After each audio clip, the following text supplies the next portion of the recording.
Good afternoon students. Today we are going to discuss about the solution of our test. ठीक है, electricity में हमने एक MCQ questions का टेस्ट लिया था, तो today we are going to discuss about on that.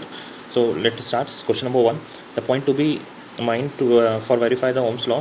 तो पहले इसमें चलते हैं कि ओम्स लॉ में पूछा है दो चीज़ें, हमें ग्राफ के बारे में और सर्किट के बारे में अच्छे से आइडिया है. We know that about the graph is versus velocity, voltage upon current. The graph जो होता है वो ओम्स लॉ का स्ट्रेट लाइन होता है, मगर here the question is different.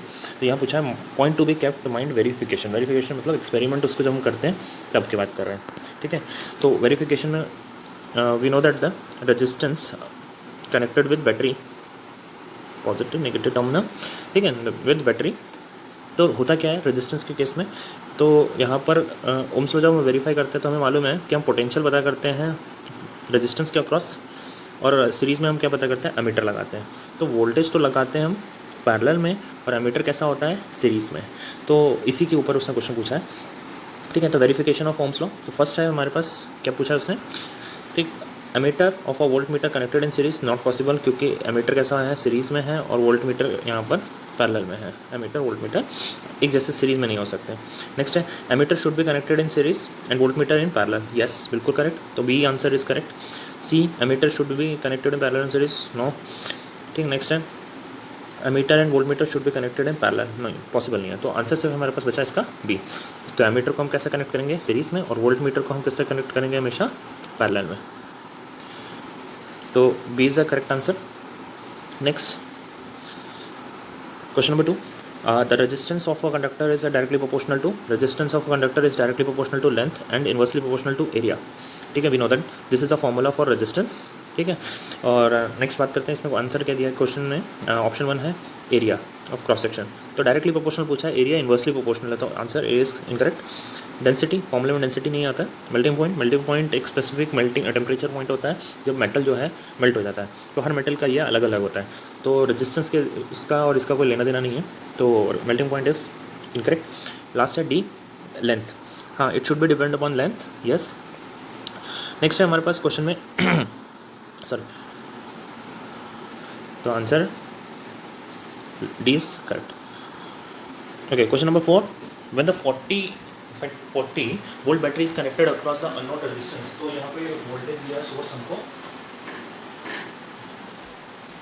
Voltage का सोर्स दिया हुआ है और करंट दिया हुआ है क्वेश्चन में. तो करंट मिली में दिया हुआ है, मिली एम्पियर है ना. तो 100 मिली एम्पियर का मतलब होता है, मैं ऐसे लिख लेता हूँ, 100 मिली एम्पियर मतलब 10⁻³ और रेजिस्टेंस दिया हुआ है हमारे पास R.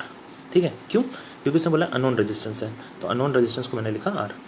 और वोल्टेज दिया हुआ है 40. फॉर्मूला में मालूम है V = IR, तो उसी का अप्लाई किया और इस वैल्यू पुट किया हमने इसमें. ठीक, तो 40 दिया हुआ है हमारे पास है, 40 = इसको तो मैं पूरा सॉल्व करूँगा, बचेगा सिर्फ 10⁻⁴. ठीक, R. तो मेरे पास हो गया R की वैल्यू आई 400 ओम. तो 400 ओम नहीं दिया हुआ है, ए भी नहीं है, बी भी नहीं है, सी भी नहीं है, और डी नन ऑफ दिस. तो अगर बात करूँ 400 है अगर आंसर, तो यह मेरे ऑप्शन में नहीं दिया हुआ है. तो which one is correct, D. ठीक, तो डी जो है वो सही आंसर है मेरे लिए. नेक्स्ट चलते हैं.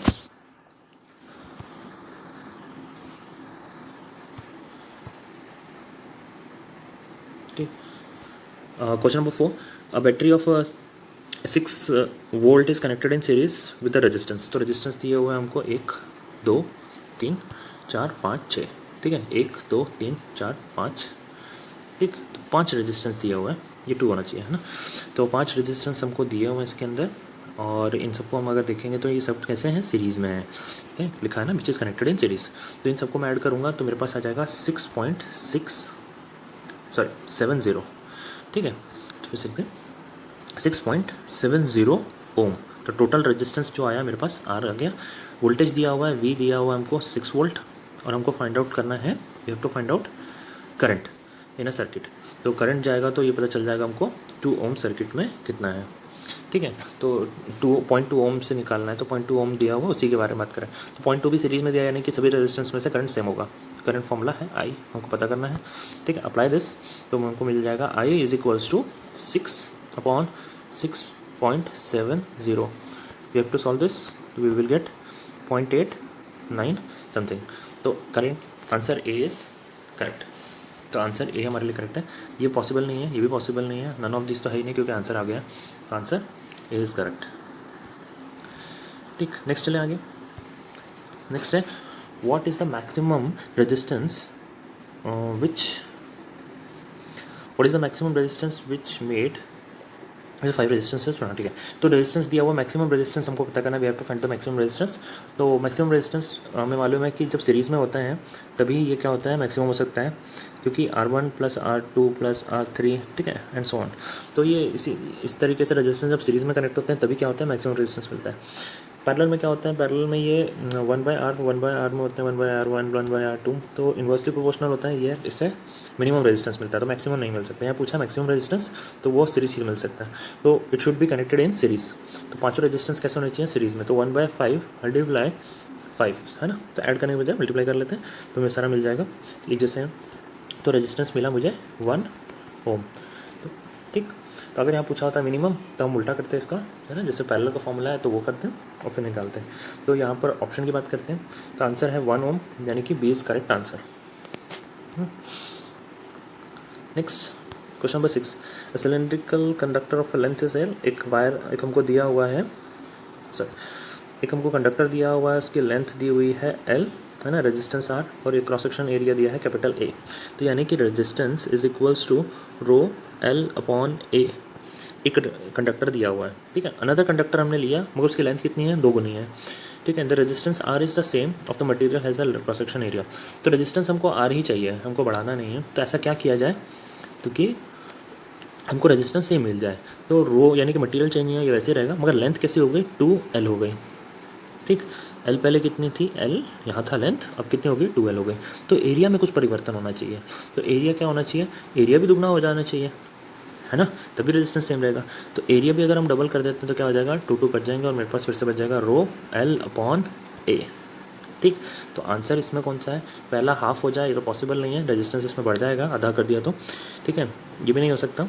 और 2A, एरिया कैसा हो जाए, दुगना हो जाए, हाँ बिल्कुल सही। तो हम क्या करेंगे, वही रेजिस्टेंस अगर हमको चाहिए तो एरिया को भी क्या करना पड़ेगा, डबल करना पड़ेगा। तो C is a correct answer. Okay, let's take another look.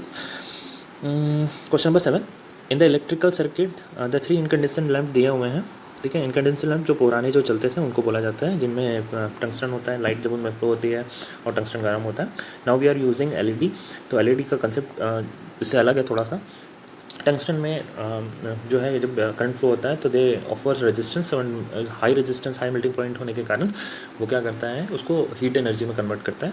तो इस तरीके के जो लैंप होते हैं या बल्ब होते हैं उनको इनकंडेंसेंट लैंप बोलते हैं। तो ABC 3 दिए हुए लैंप, इनकी रेटिंग दी हुई है 40, 60 एंड 100।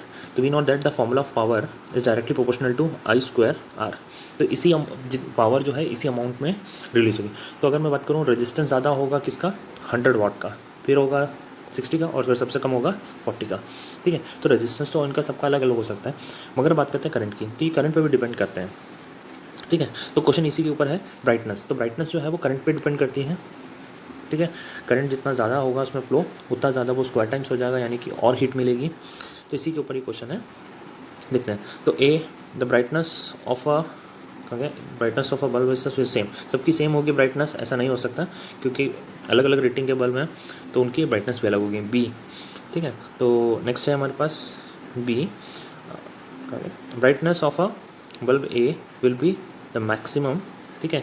तो ऐसा कुछ नहीं है, bulb A will be the maximum, A तो सबसे कम है, 40 वाट का ही है, तो ये भी पॉसिबल नहीं है। The brightness of a bulb B will be the more brighter than A, yes. तो ये बात पास में है थोड़ी सी, बी जो है वो ए से ब्राइटर होगा, क्यों, क्योंकि वो 60 का है और ए जो है 40 का है। तो जो है सी पास का है, तो ये सही हो गया। नेक्स्ट देख लेते हैं डी में, the brightness of C will be less than B, ठीक है। तो सी लेस देन बी नहीं हो सकता क्योंकि इसका 100 है और बी का जो है 60 है, तो ये भी गलत हो गया। तो करेक्ट आंसर जो है इसमें हमारे पास एक ही मिला, जो है पास का सी, ठीक है। तो पॉसिबल है सबसे ज़्यादा ब्राइटनेस होगी इसकी, फिर होगी 60 की, और फिर सबसे कम होगी, ठीक है। तो अगर मैं बात करूँगा तो 40 की ब्राइटनेस कम होगी, उससे ज़्यादा होगी 60 की, और उससे ज़्यादा होगी 100 वाट की। तो क्यों, क्योंकि इनके पावर रेटिंग अलग अलग है, ठीक है। नेक्स्ट चलेंगे। नेक्स्ट क्वेश्चन दिया है, इन इलेक्ट्रिक सर्किट द दो रेजिस्टेंस 2 और 4 ओम। ठीक है, रिस्पेक्टिवली कनेक्टेड इन सीरीज। ठीक है, तो बातें खत्म हो गई। तो वोल्टेज दिया है 6 और दोनों दिए हुए सीरीज में, यानी कि 2 + 4। ठीक है, तो 6 और करंट हमें पता कर मिल जाएगा इससे। और क्वेश्चन में पूछा क्या है, हीट डिसिपेट इन 4 ओम रेजिस्टेंस। ठीक है, इन 5 सेकेंड में, 5 सेकेंड में पता करना है कि कितनी हीट डिसिपेट हुई है। तो फॉर्मूला है H = क्या, ITV, इंडिया टीवी, है ना। तो ये हमने याद रखने के लिए बनाया था निमोनिक्स। तो हीट जो डिसिपेट है वो क्या है, करंट पे डिपेंड करती है, टाइम पे डिपेंड करती है, वोल्टेज पे डिपेंड करती है। तो यहाँ पे करंट हम निकाल लेंगे। तो करंट मिला मुझे 1 एम्पियर। ठीक, तो करंट सभी सीरीज़ में है तो सब में से सेम जाएगा, तो करंट मुझे मिल गया। ठीक है, अभी पूछा है हीट डिसिपेट, यानी कि हीट निकालना है, तो मैं क्या करूँगा, 1 करंट मिल गया, टाइम कितना दिया है, 5 सेकेंड के लिए दिया हुआ है, और वोल्टेज, ठीक, क्वेश्चन में वोल्टेज दिया हुआ है 6, तो ये हो गया 6। तो ये कितना हो गया मेरे पास, 30। मैं इसे सॉल्व करूँगा तो मुझे मिलेगा 30। तो 30 जूल, तो D option is correct, 30 joule मिलेगा। ठीक है, तो फॉर्मूला क्या था, H = ITV। ठीक, क्वेश्चन में सब कुछ दिया हुआ है, तो 30 आंसर इज करेक्ट। नेक्स्ट चले,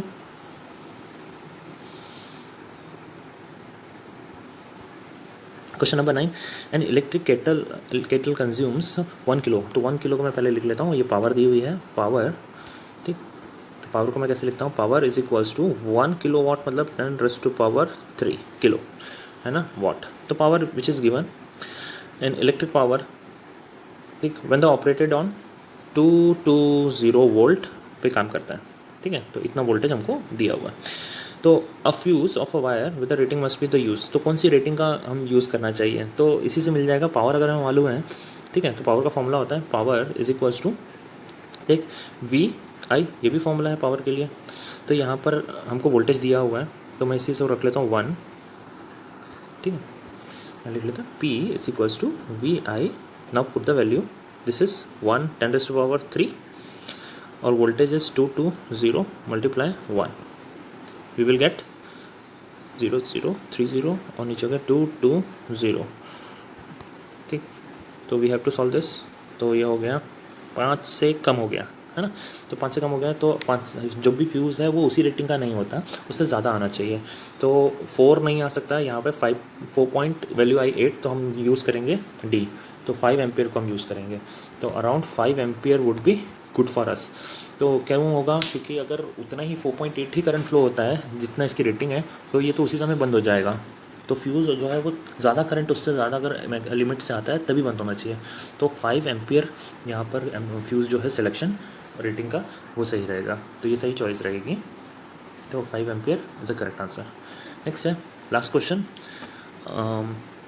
your unit of electric power may also be expressed as a voltage ampere. ठीक है, तो यहाँ पर अच्छे से याद होगा, तो लास्ट टॉपिक जो था पढ़ा था हमने यूनिट के बारे में, यूनिट। तो 1 यूनिट, इलेक्ट्रिकल यूनिट को हम किस में डिफाइन करते हैं, इलेक्ट्रिक पावर में ही करते हैं। तो इलेक्ट्रिक पावर के जो हमने फॉर्मूला पढ़े थे वो उसमें पढ़े थे ऐसा यूनिट को, उसको एक्सप्रेस किस टर्म में करते हैं, तो हम उसको एक्सप्रेस करते हैं 1 किलोवाट आवर में, है ना। तो इसको हम बोलते हैं 1 यूनिट, विच इज़ 3.6 10⁻⁶, याद है। तो हमने ये पढ़ा था, इसके आसपास हमारे पास वैल्यू है। तो अगर हम बात करेंगे जूल पर सेकेंड, तो यहाँ पर ये चीज़ दी है, तो हमको सिर्फ इससे बात करना है कि किस में एक्सप्रेस करते हैं, हम उसको करते हैं किलोवाट आवर। तो यहाँ पर है kilowatt hour, B answer kilowatt hour में दिया हुआ है। तो ठीक है, तो क्वेश्चन बी इसमें 10th का क्वेश्चन बी जो है वो करेक्ट आंसर है, आंसर बी इज़ करेक्ट। ठीक, होप ये सारे क्वेश्चन समझ में आए होंगे। इससे कोई डाउट रिलेटेड अगर कुछ भी है तो you can ask any time, और डिस्क्रिप्शन में भी आप लिख सकते हैं इसको, है ना। तो we will discuss in next session. Thank you for watching this, keep learning.